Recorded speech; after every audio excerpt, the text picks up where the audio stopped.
Welcome to Happy Trails, the podcast for trail riders. Episode 19, Nevada Horse Trails and the Pony Express Reride.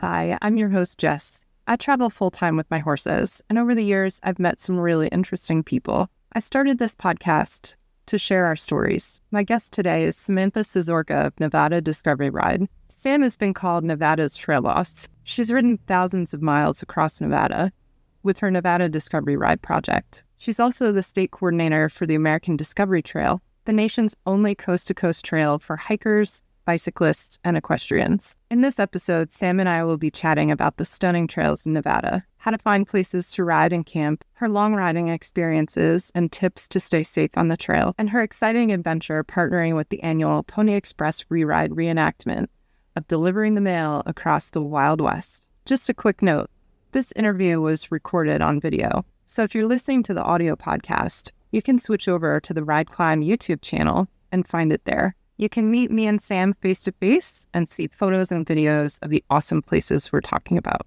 All right, let's saddle up and get going. So the last time we spoke, it was right before you took off on one of your long rides in 2021.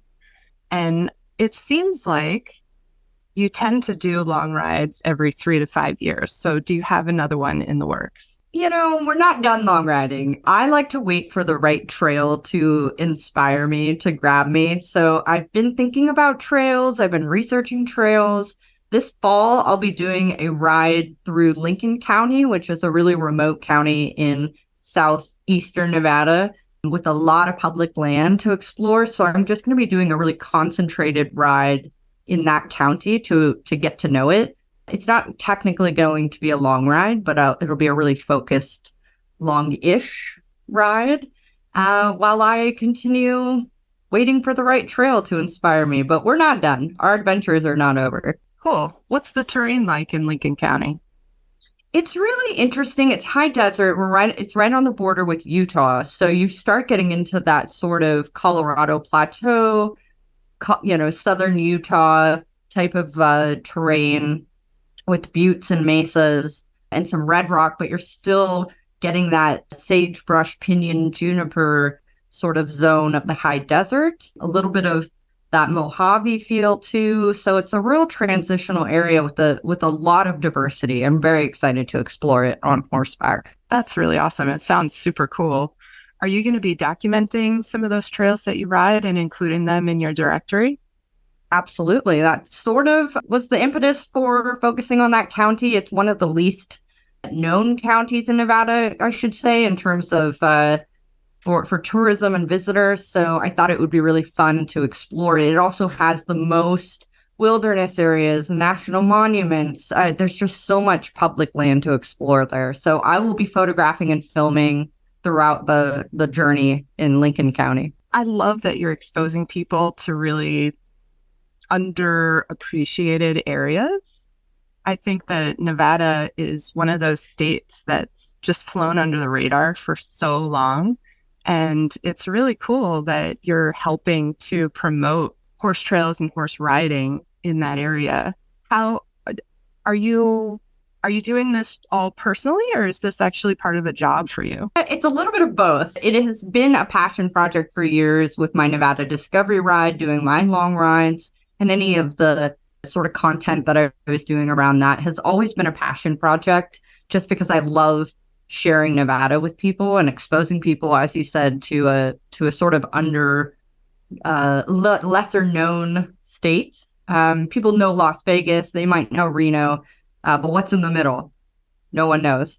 So it's always been a passion project of mine. This year, I was really fortunate to get to partner with the Bureau of Land Management on a public lands project. So a lot of what I'm doing is documenting public lands, not always on horseback, but often, for the Bureau of Land Management, and then also for my Nevada Horse Trails project. That's great. How many trails do you have listed in the Nevada Horse Trail directory so far?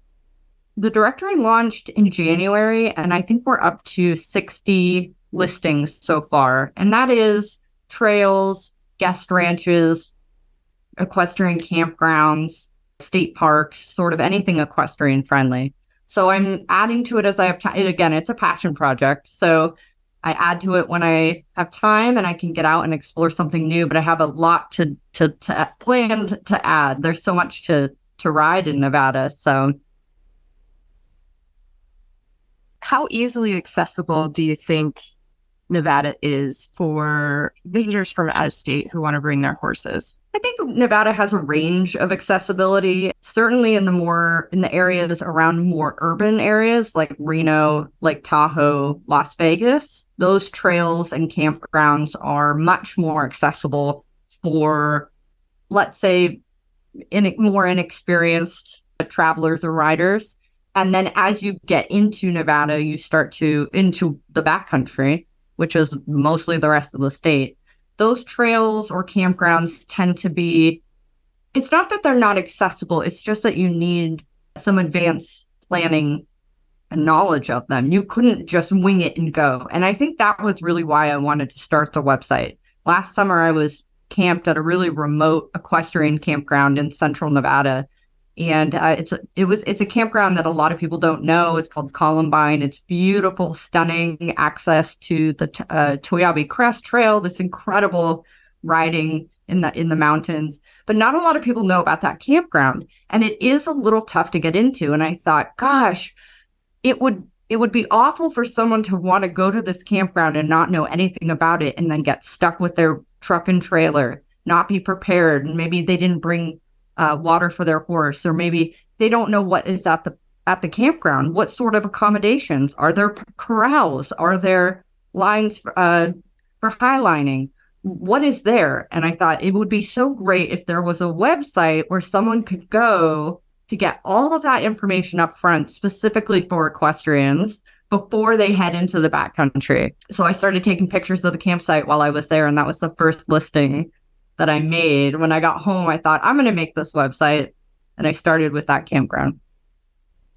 Oh, that is so helpful. So many people are afraid to venture out because they don't feel confident that they have all of the information, or that their truck and trailer is going to fit, or, a lot of people are scared to go out and camp without a reservation.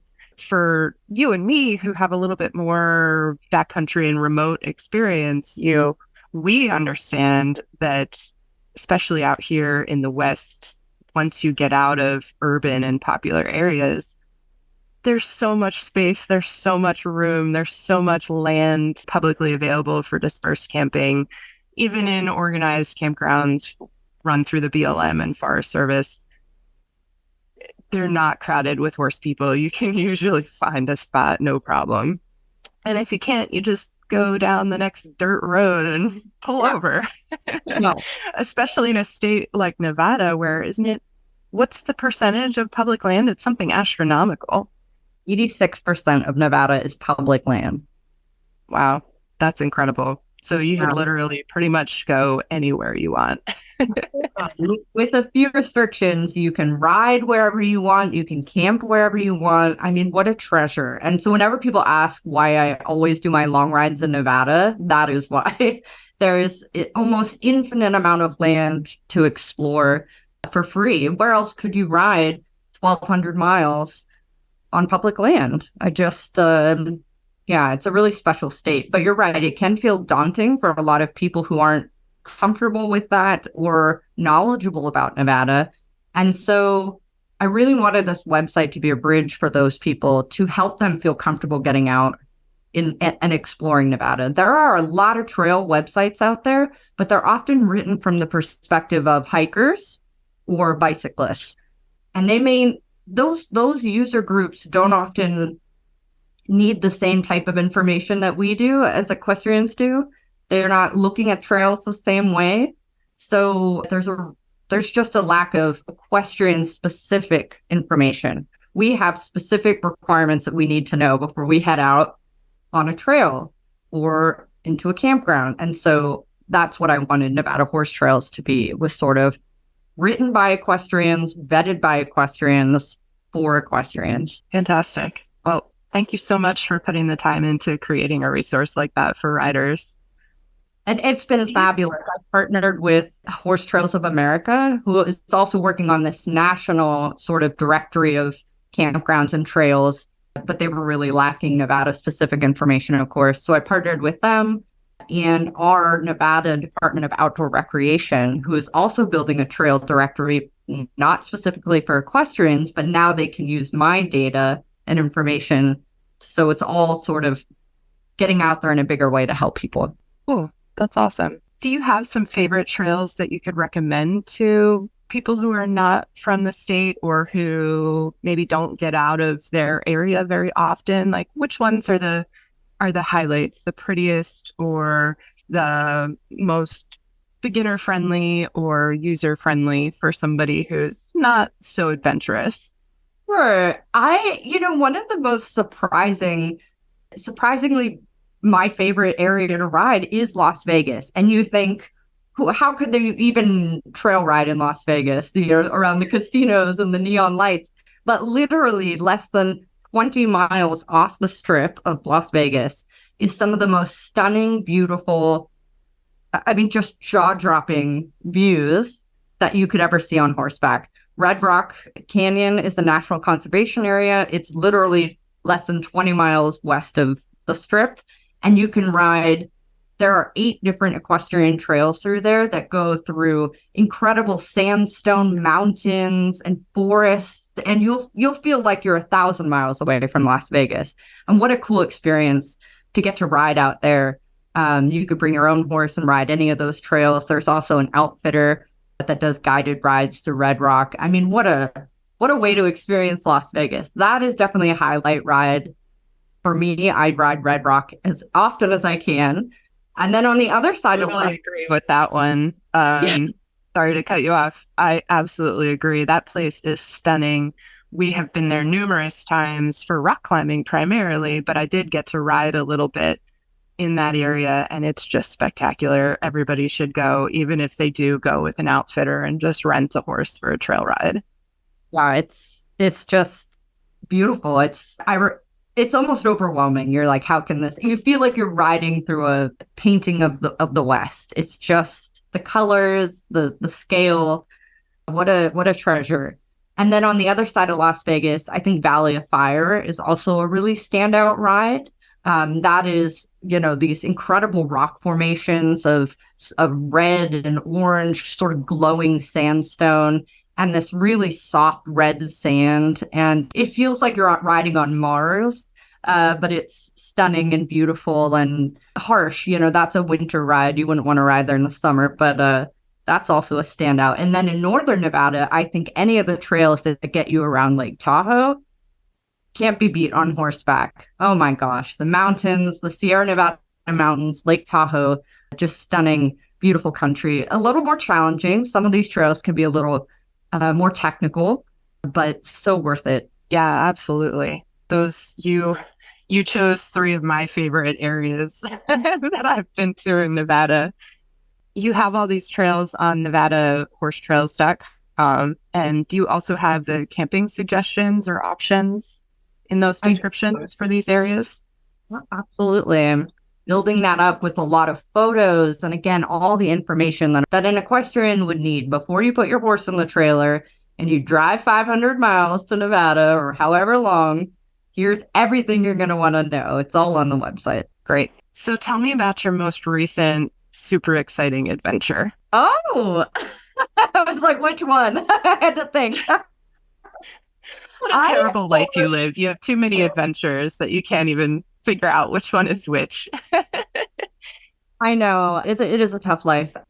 For years, I have been watching other people participate in the annual Pony Express Reride, which is held every summer. They literally relay the mail in 10 days from St. Joseph, Missouri to Sacramento, California, using a relay of riders riding 24 hours a day, carrying real mail, again, in honor of the original Pony Express.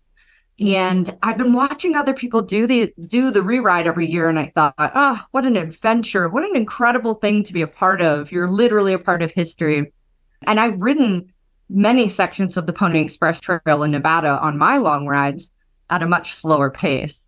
But it worked out this year that I was able to finally participate, and I got to run a leg of the Pony Express carrying mail with one of my horses.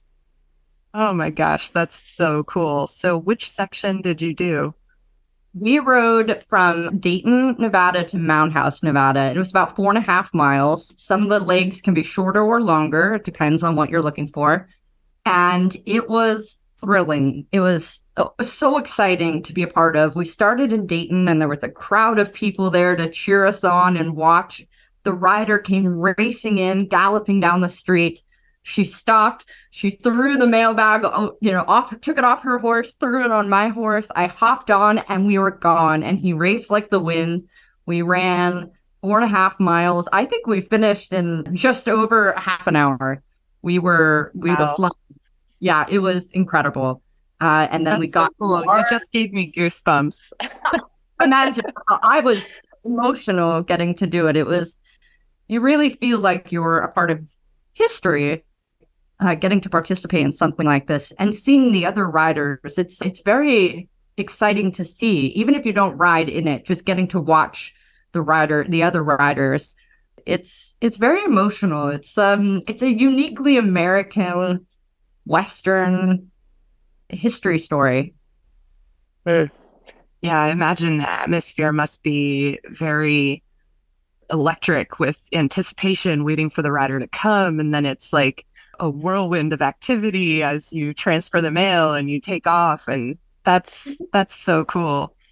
Emotional. There's just something about seeing this lone rider gallop in, across the desert. I don't know, you feel it. Everybody's very emotional at all the exchange points, just seeing it. And it's exciting. It's sort of again, it's just such a uniquely American thing, and everyone feels very patriotic in the moment and sort of a part of history. Yeah. How many participants are there to break up the whole trail? There are hundreds of riders. Again, the leg can be as short as 1 mile if that's all you're interested in riding or your horse is capable of doing. There are 1 mile legs. There are 10-mile legs, because some parts of the Pony Express Trail are in very remote backcountry places, particularly in Nevada. I think the Pony Express Association would agree that Nevada is the toughest state to cross for the Pony Express. Large sections of it are very remote, and so the riders are doing longer legs just for the logistics. They have to. So there are, in total, to get the mail from Missouri to Sacramento in 10 days, there are often 600, 700 riders. Wow. What an endeavor to organize. I can't even imagine. That just sounds really cool. How do people get involved and sign up to participate? The National Pony Express Association sort of oversees the whole ride. And then each state that the Pony Express Trail goes through has their own chapter. So Nevada has a chapter, Wyoming has a chapter, Utah has a chapter, and those chapters arrange the riders within each state. So anyone who's interested can go to the National Pony Express website, look up their state, sign up to be a rider. It's free. And or look at the schedule and just go out and cheer on other riders. Wow, that's awesome. And does it always happen at the same time every year? It's in June every year. Cool. All right. I might have to go check that out one of these years. It's a once in a lifetime. Well, it doesn't have to be. I'm already going to sign up for next year, so it's not once in a lifetime.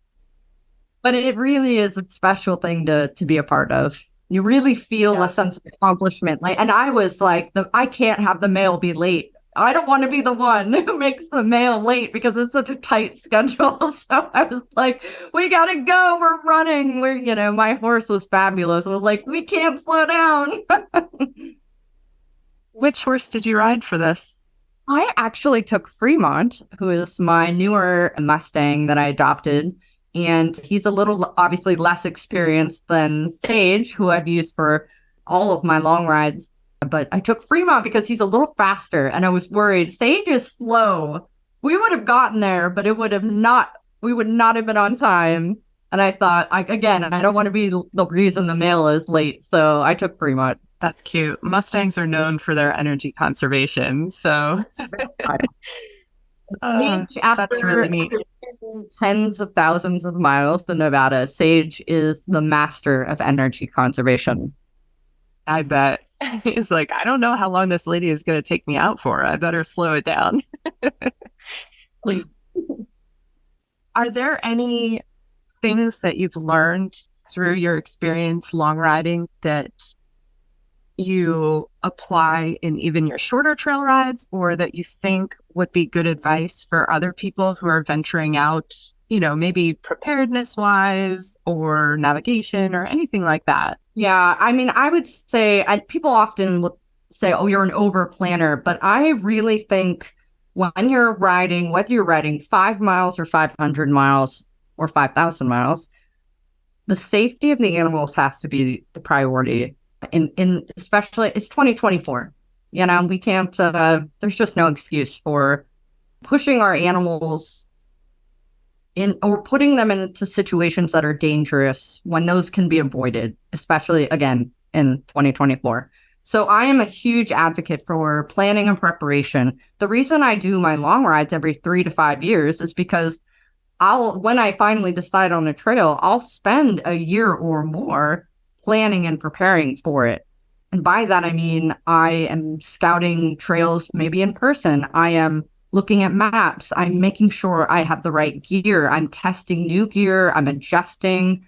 I'm really doing a lot of prep work so that when I am on the trail, I'm safe. My horse is safe. I know generally what to expect from the trail or any situations that might arise. So sort of minimizing risk as best as I can so that we can have a safe, enjoyable journey.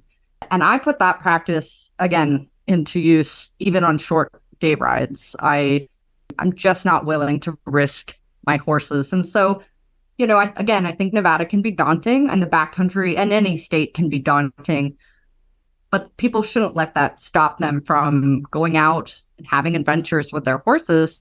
Just spend a little time planning and preparing and making sure you're safe. Do you find that when you go out for a short pleasure ride, you kind of can't help have this habit of over preparing and bringing, everything but the kitchen sink, because you're just so used to riding long distances and being prepared for every scenario? Yes and no. I do tend to carry stuff that I probably didn't need. But I think when you start long riding, one of the first things you learn is not to pack everything in the kitchen sink. That's a real common problem for long riding, is that people starting out, they bring too much. They want something for every scenario. And so getting your weight down in your pack, especially if you're doing ultralight packing like I do, is so crucial to really bring the essentials and bring weight appropriate gear. And so I'm really a stickler about that anyway. Like, I have all ultralight supplies, but I do tend to bring, you never know. I think, what if I'm out and I decide I want to just keep going? I want to be prepared. So I do tend to bring, everybody knows if they ride with me, I probably have the thing we'll need on the trail. Oh, yeah. So you're that person that everybody else relies on. I'm that way for my husband. He brings nothing. I bring everything double so that he has a jacket or whatever. Downside of being the most prepared. Yeah, totally. What do you define as the essentials? I always carry, even no matter what time of day, I'm always going to bring a flashlight. I'm always going to bring a knife. I'm always bringing extra water. And by that, I mean enough water for me and my dog, but and then some. I don't mind coming back to the trailer with water. I want to make sure I always have enough, but I'm riding in the desert, so it's extra important. Some snacks, and I usually bring, what else is in my grab and go kit? I have a small first aid kit. I have a larger first aid kit for long rides, but I have a small first aid kit that I grab for just day rides, for basic things that might come up. And I have a whistle, which sounds crazy, but it doesn't weigh a lot. So I feel like it's an okay thing to bring. But especially when you're riding in the desert and the distances are vast and it can be hard to be spotted or seen or heard yelling. So I always carry a whistle. And I also always carry an old school compass. I love maps. I carry a GPS often, but you cannot rely on them 100% of the time. And having an old school compass and knowing how to use it can literally save your life. Yeah, definitely. I really like the whistle. I carry a whistle as well. And with the compass, did you get that navigational experience through your military career, or is that something you learned on your own? I did. I didn't grow up doing I don't come from outdoorsy people. I didn't grow up doing anything outdoorsy. I knew nothing. My first exposure to doing anything outside was during my time in the Army. And we did a lot of land navigation, sort of basics and courses. And I was obsessed. I loved it. I thought it was so fun, so interesting. And I really credit that experience with years later getting into long riding and helping me do it safely and learning how to use a compass. And I'll tell you, on one of my long rides, my second long ride around Nevada, there was a day where I lost my GPS. So I didn't have my maps. And all I and I was in mountains that I had never ridden before. I was, for all intents and purposes, lost. And all I had on me was that compass. And that compass is what got me out of the mountains to the next run. Well, that's a good skill to have when you're going really far out in the wilderness.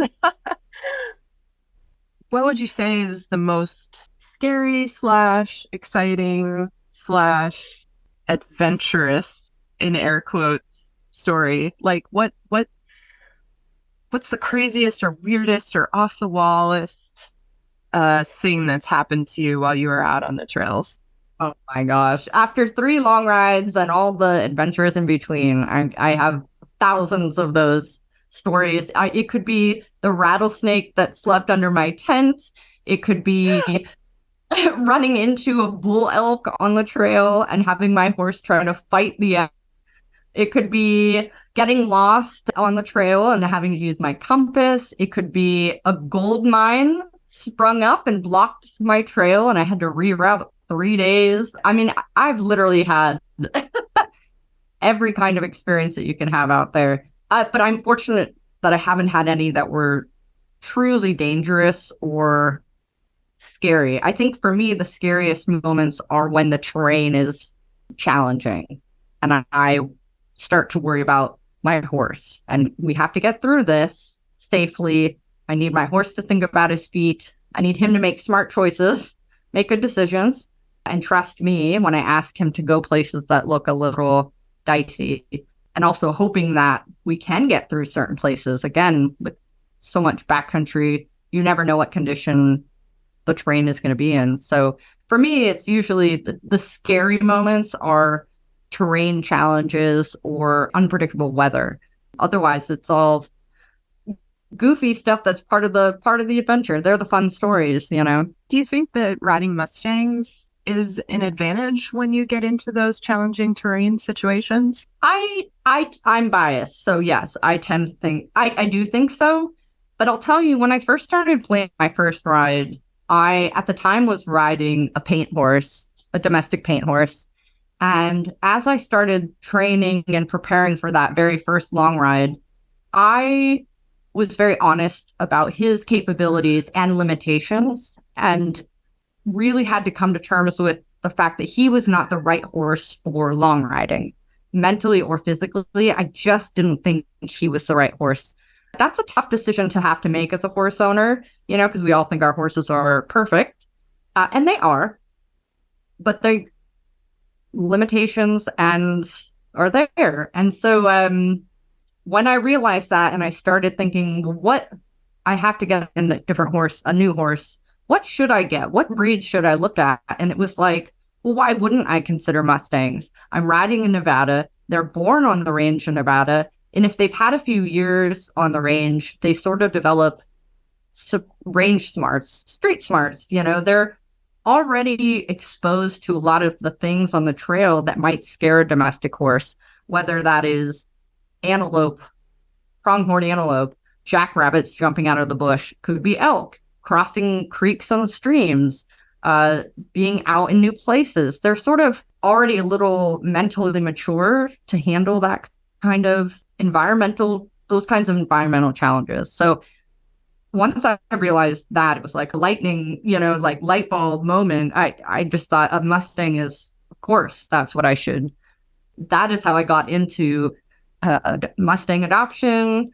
I adopted my first Mustang Sage from the prison program in Carson City, and now I'm fully a Mustang advocate. That's super cool. They seem like such incredible horses. And like you said, if they grow up on the range, they have that early life experience that kind of gives them a complete education that they are entirely responsible for. There's no human intervention teaching them how to walk over logs or navigate unstable terrain. They learn that totally on their own. And I feel like horses that are allowed to have those kinds of experiences, like either domestic horses that are turned out on a 100-acre ranch, or whether it's a Mustang, giving them the freedom to experience and learn the environment on their own and kind of like learn through trial and error, like be allowed to make mistakes, hurt themselves, realize that they can get through scary situations on their own, have another horse with them to guide them through it. I think that's the best education a horse could get. So I personally also believe that Mustangs that are born on the range and get to live there for a while have a distinct advantage. And I would love to get one day. We actually, when we were shopping for my husband's horse, went down to the prison in Florence, Arizona, where they have the prisoners gentle the horses. And we looked at a few there, but unfortunately he's 6'3", and all of the Mustangs there were like 14'2". So Yeah, that wouldn't work. But there's a lot of diversity in Mustangs because depending on the breed, mixtures, there's so much diversity in their body shape and size and all that. But they're hardy, and for the most part, every horse is different. They're a little more confident and mentally mature. Again, if they've had a little time on the range, I just think once you've started working with them, and you can really see the difference with domestic horses. I've never looked back. I got Sage in 2011. I adopted him from the prison program in Carson, and again, he's done all 3 long rides with me and countless rides in between. And now my new Mustang Fremont, I've been very fortunate. What an incredible partnership. That's super cool. I love it.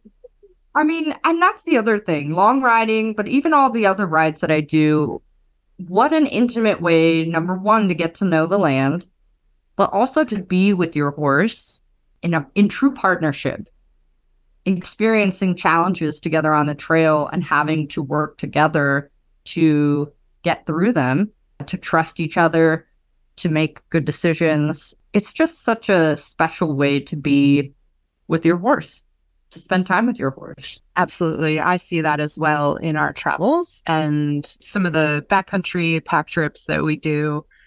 Just even in my normal life where, right now my horses are snoozing right outside this window when they have 50 acres of land that they could be grazing or roaming around. They're outside hanging out next to us, and they come up to my camper screen door and beg for treats every evening, and I feed them right through the slot.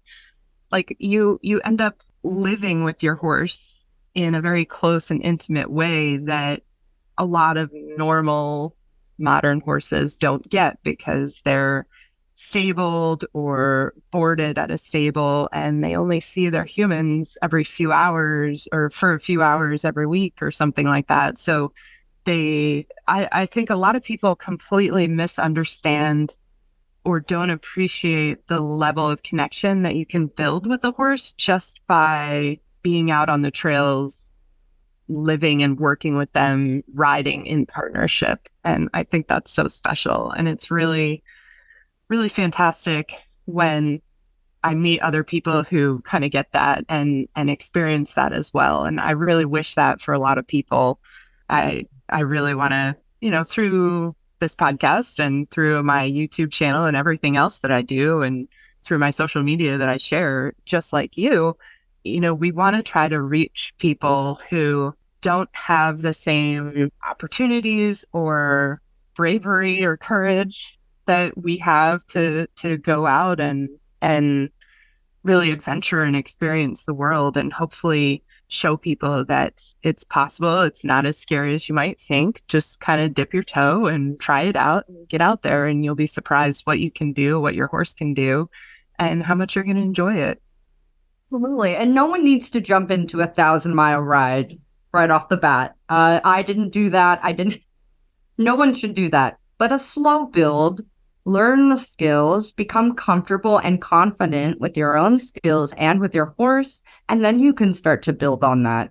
And that's, again, as you said, for me with the website, Nevada Horse Trails, I hope that people can find those trails and campgrounds to start pushing themselves to getting out there more and more and start building on that. And maybe they never end up doing a, crazy backcountry trip, but it'll give them the tools to test out their comfort zone. You are such a fantastic and interesting person to talk to. I really appreciate you taking the time to come and chat with me, and I love having you on, and hopefully we can do this more frequently. But I think you need to write a book because you have so many cool stories. So if you don't already have that in your plans, you should do that.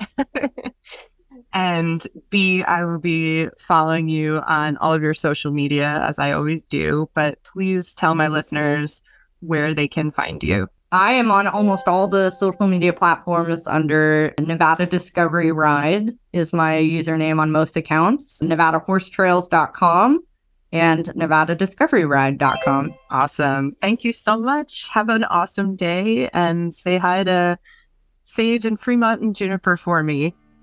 Yeah, thank you so much for having me. You're welcome.